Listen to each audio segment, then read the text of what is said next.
नमस्कार दोस्तों, स्वागत है आपका हमारी इस क्लास के अंदर जिसका नाम है गुरुजी एजुकेशन हब। इस क्लास के अंदर हम चर्चा कर रहे हैं क्लास 12 ज्योग्राफी विषय के बारे में। माध्यमिक शिक्षा बोर्ड राजस्थान। मैं रोहित शर्मा आपको भूगोल के बारे में जानकारी प्रदान करूंगा। हम बात करेंगे आज लेसन 2 विश्व की प्रमुख जनजातियां, major tribes of the world. हम इसके पार्ट फर्स्ट और पार्ट सेकंड को डिस्कस कर चुके हैं, जिसमें हमने पार्ट फर्स्ट में एस्किमो जनजाति के बारे में चर्चा की थी। पार्ट 2 में हमने बुशमैन जनजाति के बारे में चर्चा की थी। तो इसी श्रृंखला में हम पार्ट 3 लेके आए हैं और इस पार्ट 3 के अंदर, भाग 3 के अंदर हम चर्चा करने वाले हैं भील जनजाति के बारे में। यदि आपको एस्किमो, बुशमैन जनजाति के बारे में जानना है तो आप मेरी इनसे पहले वाली पार्ट फर्स्ट और पार्ट सेकंड वाली वीडियो देख सकते हैं। वहाँ आप उन जनजाति के बारे में जानकारी प्राप्त कर सकते हैं। मेरा प्रयास रहा है कि मैं आपको अच्छे से समझाऊं, और मैंने जितने भी टॉपिक्स आपको पढ़ाए हैं अब तक, तो उन टॉपिक्स से संबंधित कोई ना कोई मैंने आपको पिक्चर आपको दिखाई है। तो इस वीडियो में भी हम वही जो क्रियाकलाप करते आ रहे हैं, जो भी हमारा पढ़ाई का पैटर्न है, उसी पैटर्न को हम इस वीडियो में भी लगातार फॉलो करते रहेंगे। तो वीडियो में अंत तक बने रहें और मेरे द्वारा किया गया जो प्रयास है वो मैं आपको दिखाना चाहता हूँ। तो आज चर्चा करें भील जनजाति के बारे में। तो भील जनजाति आप देख रहे हैं बहुत सूरवीर जनजाति होती है, ठीक है। तो शिकार करना इसका पेशा है, तीरंदाज बहुत अच्छे होते हैं। तो जो भील शब्द है इसकी उत्पत्ति जो हुई है वो द्रविडियन भाषा के बीलू से हुई है, जिसका अर्थ है तीरंदाज, ठीक है। संस्कृत में इसका अर्थ भेदना, वध करना तथा मारना होता है। संथाल और गौड़ के बाद भील जनजाति भारत में तीसरी सबसे बड़ी जनजाति है। पौराणिक मान्यताओं के अनुसार भीलों की उत्पत्ति महादेव के पुत्र निषाद से बताई गई है। निषाद ने पिता महादेव के बैल नंदी को मार दिया था, जिसे दंड स्वरूप पर्वतीय क्षेत्रों में निर्वासित कर दिया था। महाभारत जो काल था उस समय, उसमें बताया गया है, जो एकलव्य के बारे में बताया गया है, ठीक है। एकलव्य आपने देखा होगा, जिसने अपना अंगूठा दान कर दिया था अपने गुरु के लिए। ये एकलव्य का अपने गुरु के प्रति जो समर्पण है उसके बारे में ये पिक्चर दर्शाती है। दूसरा जो वर्णन है हमें मिलता है रामायण काल के अंदर, जहाँ पर सबरी एक महिला थी जो भगवान राम का काफ़ी दिनों से इंतजार कर रही थी इनसे मिलने का, ठीक है। और जब वो मिली तो उनको अपने झूठे बेर थे वो उन्हें खिलाए। बड़े कोई भगवान किसके भूखे हैं? प्रेम के भूखे हैं। तो प्रेम बस भगवान ने भी सबरी के झूठे बेर खाए। इसकी हम पिक्चर देख लेते हैं। तो इस पिक्चर में आप देख सकते हो किस प्रकार भगवान राम सबरी के द्वारा दिए गए जो फल हैं उनको खा रहे हैं। तो जो एकलव्य है और सबरी है, इन दोनों का संबंध भी भील जनजाति से ही है। कर्नल जेम्स टॉड के अनुसार मेवाड़ राज्य की अरावली पर्वत श्रेणी में ये लोग निवास करते हैं तथा इन्होंने महाराणा प्रताप की अकबर के विरुद्ध युद्ध में सहायता भी की थी। बहुत ही वीर जनजाति है।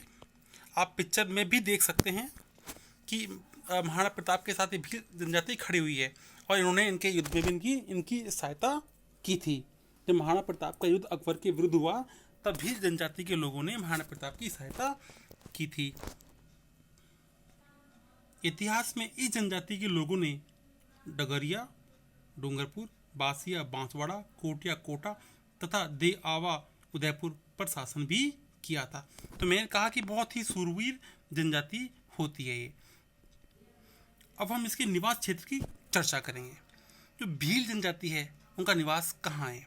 तो भील जनजाति का जो निवास है अरावली जो राजस्थान में है, विंध्याचल जो पर्वत है वो मध्य प्रदेश में है, सतपुड़ा की जो पहाड़ियाँ हैं वो मध्य प्रदेश, पूर्वी गुजरात और महाराष्ट्र, मध्य प्रदेश और छत्तीसगढ़ तक फैली हुई हैं। तो इनकी पहाड़ियों में जो वन है उनमें ये निवास करते हैं। तो इसकी भी हम एक पिक्चर देख लेते हैं एक बार कि कैसे कैसे कौन कौन सी पहाड़ियाँ हैं। तो आप देख सकते हैं अरावली, विंध्याचल और सतपुड़ा की पहाड़ियों की जो ये लाइन बनी हुई है, इनके द्वारा आप पता कर सकते हैं अरावली, विंध्याचल, सतपुड़ा की पहाड़ियाँ हैं, यहाँ पर इनका निवास स्थल रहा है।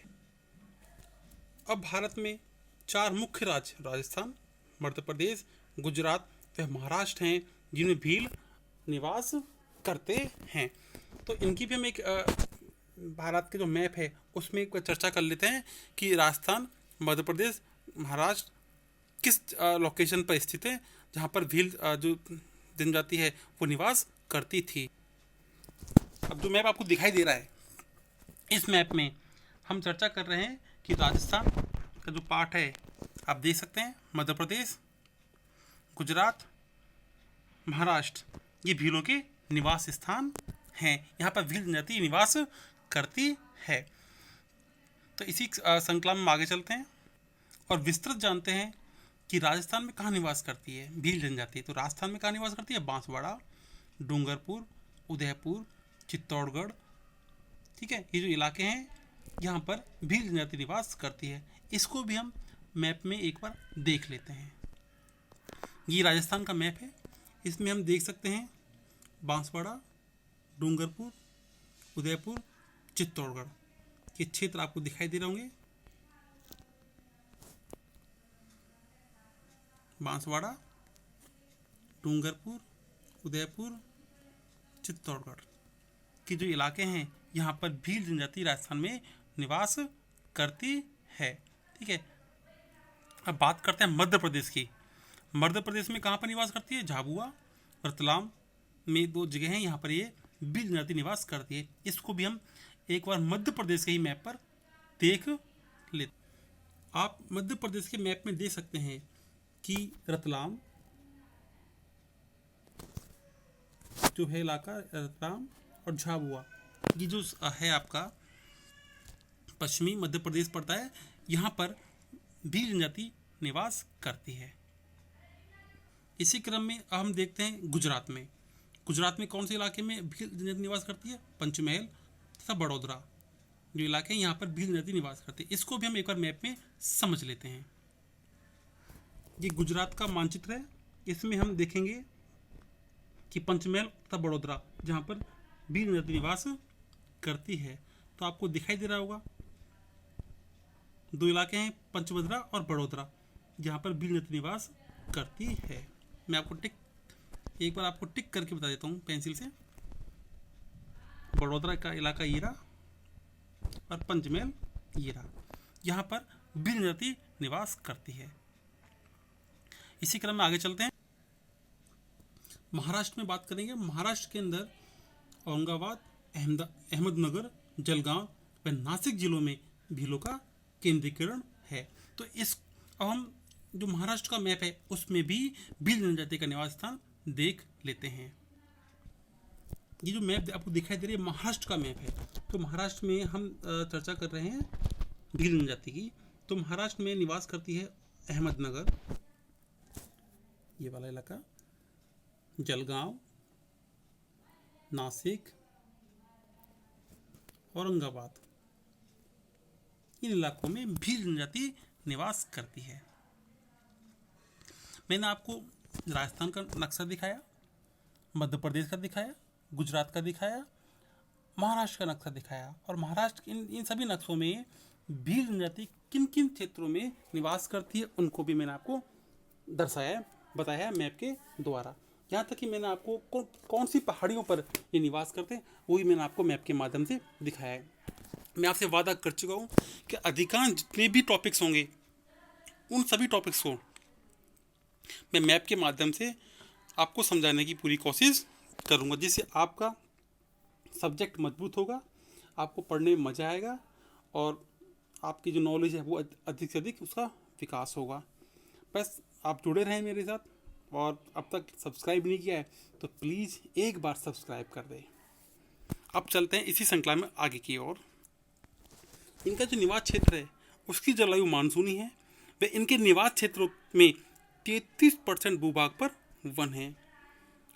अनाच्छित पहाड़ियाँ, अपरिचित मिट्टी व वनों की कटाई ने भीलों की बढ़ती जनसंख्या के सामने अनेक समस्याएं खड़ी कर दी है।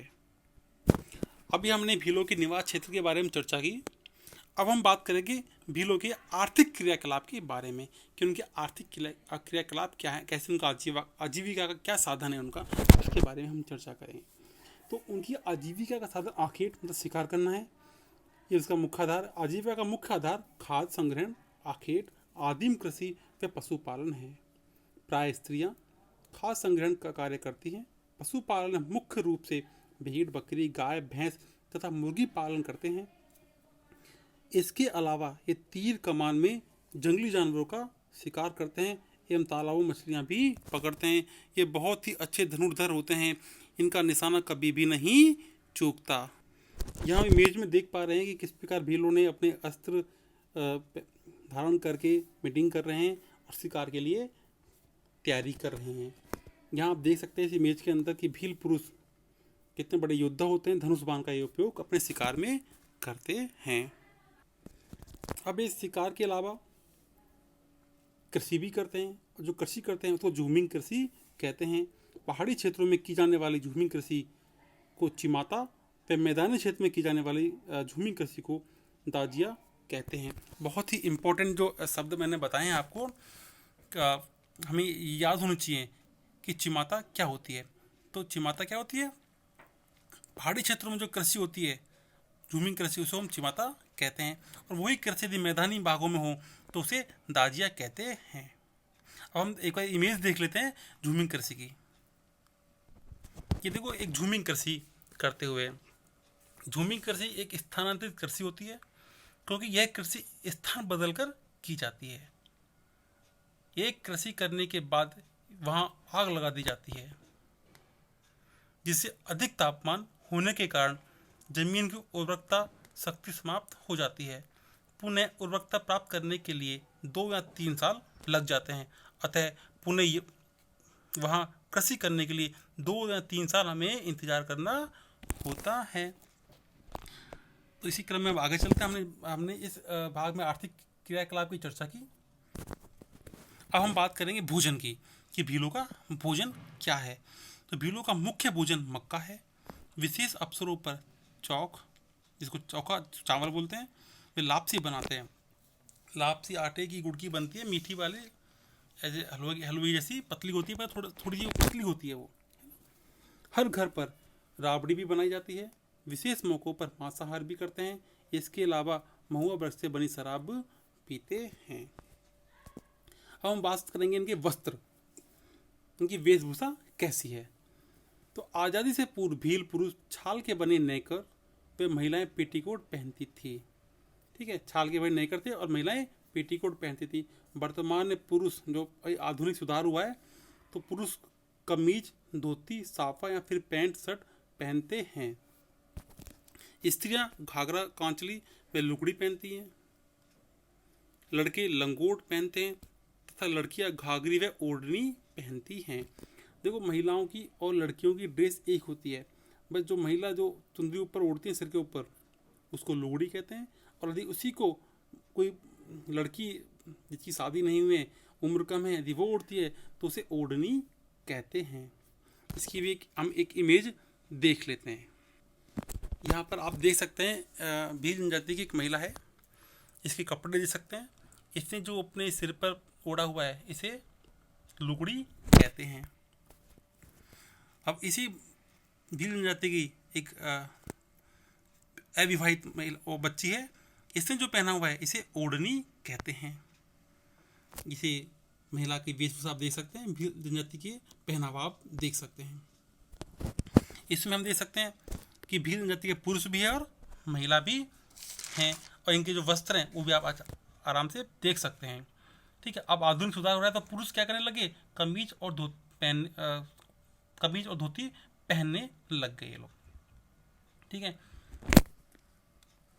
जो भील जनजाति के लोग धोती पहनते हैं, उस धोती को स्थानीय भाषा में फेंपड़ा कहा जाता है, वह सांफे को पोत्या कहा जाता है। तो एक बार हम इसकी भी इमेज देख लेते हैं। एक बार आप देख सकते हैं कि भील जनजाति की वेशभूषा कैसी है। जो फेंटा इसने पहना हुआ है उसे साफा कहते हैं, सॉरी साफे को फेंटा कहते हैं। और जो सफ़ेद साफा पहना हुआ है इसने उसको पोत्या कहते हैं। और जो पुरुष लंगोटी पहनी हुई है, ठीक है, या इसे खोयुती भी जो कमर के नीचे पहनी जाती है बोलते हैं।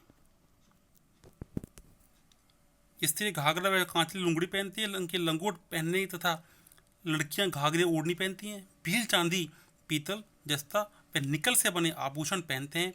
भील स्त्रियां अपने आप को लाख व कांच की चूड़ियों से सजाती है।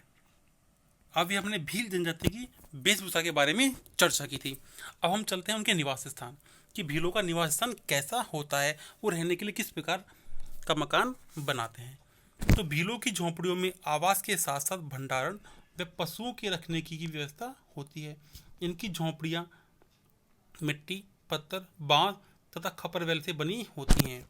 और खपरवेल है, उसके बारे में मैंने लिखा हुआ है, खपरवेल छत बनाने के लिए एक प्रकार का मिट्टी से बना बर्तन होता है। इसका उपयोग करते हैं जिसे वर्षा का पानी छत पर रुकता नहीं है।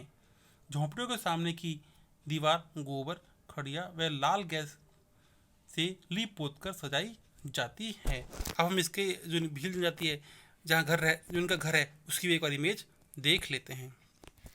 आप देख रहे होंगे भील जनजाति का घर, जो झोंपड़ी बनाई है, झोंपड़ी जो छत बनाई है उन्हें, वो खपरवेल से बनाई गई है। ठीक है। भीलों के छोटे गांव को फला व बड़े गांव को पाल कहते हैं। सही पालों के मुखिया गमेती कहलाते हैं। हमने चर्चा की इनके निवास स्थान की। अब हम चर्चा करेंगे इनके समाज व संस्कृति कैसी है। भील जो जनजाति है, पितृसत्तात्मक परिवार होता है इनका, मतलब जो पिता होता है, जो मनुष्य मतलब जो आदमी होता है वो इनका मुखिया होता है। प्रत्येक कुल के लोग अलग अलग गांव में रहते हैं तथा प्रत्येक कुल का अपना अपना गण चिन्ह होता है। राजस्थान के संदर्भ में भीलों के जो गोत्र होते हैं उन्हें स्थानीय भाषा में अटक कहा जाता है। भीलों में बहुपत्नी प्रथा पाई जाती है। विवाह का प्रस्ताव वर पक्ष की ओर से सामान्यतः आता है। वर पक्ष द्वारा वधू पक्ष को कन्या का मूल्य चुकाया जाता है, जिसे दापा कहते हैं। इस दापा को अंडरलाइन में इसलिए किया है, बहुत इंपॉर्टेंट शब्द है। भीलों में गोल गाछेड़ो प्रथा पाई जाती है, जिसमें युवक शूरवीरता व साहसी कार्यों का प्रदर्शन करके शादी हेतु युवती को चुनने का अधिकार प्राप्त करता है। ये एक प्रकार का स्वयंवर होता है। ये प्रकृति पूजक होते हैं, बहुत से देवी देवताओं को पूजते हैं। कुछ नाग देवता को भी पूजते हैं। भूत प्रेत में विश्वास करते हैं, अंधविश्वासी होते हैं। अधिकांश भील कृषक होने से कृषि यंत्रों व उपकरणों की भी पूजा करते हैं। मृतकों का दाह संस्कार करते हैं। होली दिवाली पर महत्वपूर्ण इनके जो नृत्य हैं वो है घूमर और गैर। बहुत बार कंपटीशन के एग्जाम में पूछा जाता है कि घूमर और गैर नृत्य के बारे में पूछा जाता है। तो मैं आपको घूमर नृत्य की एक इमेज दिखाता हूँ और गैर नृत्य की भी एक इमेज दिखा देता हूँ। ये तो घूमर नृत्य है जो भील जनजाति के द्वारा किया जाता है। ये गैर नृत्य है जो भील जनजाति के द्वारा किया जाता है। तो हमने भील जनजाति की संस्कृति के बारे में चर्चा की। होली पर ये होली यहाँ दिवाली की त्यौहार होता है, तब इस प्रकार के नृत्य का आयोजन करते हैं, घूमर और गैर। अब हम चर्चा करते हैं आगे इसी की श्रृंखला को बढ़ाते हुए। राजस्थान में सोममाही व झाकम के त्रिवेणी संगम पर भीलों का प्रमुख वेणेश्वर मेला लगता है। बहुत इंपॉर्टेंट प्रश्न है। और वेणेश्वर मेला कहाँ है? डूंगरपुर में, जहाँ पर माही, सोम और झाकम तीन नदियाँ आपस में आकर मिलती हैं। ठीक है, वहीं पर इनका ये मेला त्रिवेणी संगम बनता है, वहीं पर इनका मेला लगता है। यह मेला जनवरी फरवरी माह में लगता है। माघ शुक्ल पूर्णिमा को आदिवासियों का मेला लगता है। इसे आदिवासियों को में भी कहते हैं। ये मेला शिवजी की आराधना हेतु लगाया जाता है। आग के चारों ओर नृत्य करते हैं, गीत गाते हैं। रात्रि में लक्ष्मी नारायण मंदिर में रासलीला का आनंद लेते हैं। अब मैं आपको एक बार इसकी इमेज दिखा देता हूँ कि त्रिवेणी संगम कैसा दिखता है और कैसा यहाँ पर मेला लगता है। पहले उसको समझने से पहले हम बता दें आपको त्रिवेणी संगम 3 है, ठीक है। पहला है भीलवाड़ा के अंदर, बनास, मेनाल, बेडज जो नदियां हैं, ठीक है, इनको मिलाकर बनता है भीलवाड़ा के अंदर त्रिवेणी संगम। एक संगम है डूंगरपुर में, जिसकी हम अभी चर्चा कर रहे हैं, जहाँ पर भीलों का बहुत बड़ा मेला लगता है, जिसे आदिवासियों का कुंभ भी कहा जाता है। माही, जाखम, सोम, ठीक है, इसे बेणेश्वर मेला कहा जाता है। बनास, चंबल, सीप जो रामेश्वर घाट और सवाई माधोपुर में मेला, ये संगम है, यहाँ पर भी आयोजन होते रहते हैं। ये आप देख सकते हैं पिक्चर में, इमेज में, माही सोम जाखम का एक संगम है जो सैटेलाइट व्यू है ये अपना। और यहाँ पर इस प्रकार का ये मेला, बहुत बड़ा मेला आपको दिखाई दे रहा होगा। तरह तरह के लोग तरह तरह के कपड़े पहनकर बहुत भीड़ में यहाँ लोग इकट्ठे हुए हैं। राजस्थान का सबसे प्रसिद्ध मेला है ये। आगे चलते हैं। आपातकालीन समय में ढोल बजाकर सभी को एकत्रित कर लेते हैं। भीलों का जो रणघोष है वो है फायरे फायरे। समस्त पाल का मुखिया गमिती कहलाता है, जो एक प्रकार से भीलों का शासक होता है। जो भीलों का जो शासक होता है, जिनको लीड करता है युद्ध के लिए, है ना, उसे हम क्या कहते हैं, गमिती कहते हैं। जो मार्गदर्शन का काम भी करता है, ठीक है, उसे बुलावा कहते हैं। हमने बेणेश्वर धाम का एक सैटेलाइट व्यू देखा था, अब हम एक मैप पे भी देख सकते हैं आराम से। आप देखो, राजस्थान के नीचे की तरफ डूंगरपुर के जो इलाका है, यहाँ पर नदियाँ आकर संगम करती है, यहाँ इसका मेला लगता है। ये मंदिर है लक्ष्मी नारायण जी का, यहाँ पर भी लोग इकट्ठे होते हैं। अब हम बात करेंगे आधुनिक संस्कृति से संपर्क इनका बढ़ा है, तो क्या इन पर प्रभाव पड़ा है। शहरी क्षेत्रों से संपर्क होने के कारण ये चतुर व चालाक हो गए हैं। जीवन शैली में बदलाव आ रहा है। सरकार द्वारा आदिवासी क्षेत्रीय विकास कार्यक्रम चलाए जा रहे हैं एवं बैंकिंग, संचार, परिवहन की सुविधाएं उपलब्ध कराई जा रही हैं, ताकि ये लोग तीव्रता से मुख्य धारा से जुड़ सकें। आज हमने चर्चा की भील जनजाति के बारे में। मेरा ये छोटा सा प्रयास आपको कैसा लगा, आप मुझे कमेंट्स करके बताएं। आपकी प्रतिक्रिया नहीं आ रही हैं, मैं मेहनत कर रहा हूँ आप लोगों के लिए। थोड़ा सा सब्सक्राइब करें, लोगों को बताएं, मोटिवेट करें चीज़ के लिए। और यदि कुछ भी आपको लगता है कि इसमें सुधार की और गुंजाइश है, ये थोड़ा और सुधार हो जाए, तो ये वीडियो और अच्छी बन सकती है। तो मैं आपके सुझाव जो भी हैं उनके लिए मैं आपको आमंत्रित करता हूँ। आप मुझे बताएं कैसा वीडियो लगा, समझाने का तरीका कैसा लगा। मैंने प्रत्येक टॉपिक को, प्रत्येक जो भी है इम्पोर्टेंट, उन सबको मैंने इमेज के माध्यम से इसमें दर्शाया है। मेरा बहुत प्रयास रहा है आपको अच्छे से अच्छे समझाने का। आज के लिए इतना ही, फिर मिलते हैं अगली वीडियो में एक नई जनजाति को लेकर, जो माध्यमिक शिक्षा बोर्ड के माध्यम से है, ठीक, उसके अनुसार। वैसे हम ये जो माध्यमिक शिक्षा बोर्ड 12th क्लास की ज्योग्राफी सब्जेक्ट तो है, परंतु ये जो टॉपिक है ये प्रत्येक कंपटीशन एग्जाम में आने वाले क्वेश्चंस हैं। तो ये जो तैयारी कर रहे हैं आरपीएससी, यूपीएससी की, उन लोगों के लिए भी वीडियो बहुत ही लाभदायक हो सकती है। तो वो भी इस वीडियो को देखें, समझें। कोई भी आपको प्रतिक्रिया देनी है, आप कमेंट्स बॉक्स में दें। क्या अच्छा लगा, क्या बुरा लगा, क्या आपको पूछना है, मैं आपकी सभी शंकाओं का समाधान भी इस वीडियो में कर दूंगा, जो आप बताएंगे, जो आप कमेंट्स करके जो बताएंगे मुझे कि ये हमारी समस्या है, इसका हमें समाधान चाहिए, तो उसका समाधान भी मैं आपको करूंगा। तो मैं आपके सहयोग, आपका साथ का अपेक्षा करूंगा। आज के लिए इतना ही। धन्यवाद। जय हिंद, जय भारत।